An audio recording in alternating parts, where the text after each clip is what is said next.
every medium has a different emotional impact and a different set of cultural implications, quite apart from the message of what you're actually saying.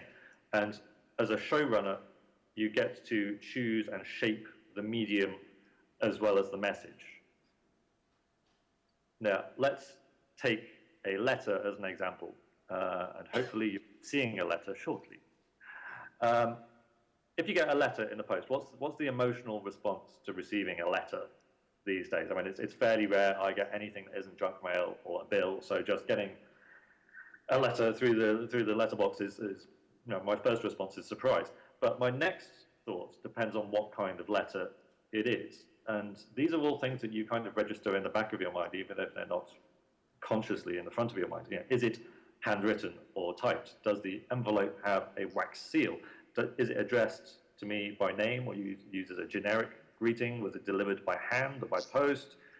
Where's the postmark from? Is it domestic or international? Is it first class or second class or franked? Is it written on vellum or on toilet paper? Is there a letterhead? Is it a postcard? Is it perfumed? Is there handwriting? And if it's got handwriting, does that have character? What color's the ink? Are you dealing with a green ink loonie? Are there marks or stains on the paper as well?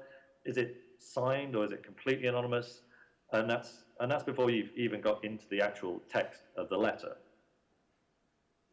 And the difference between a showrunner and a writer in an immersive story is that you get to control the medium as well as the message.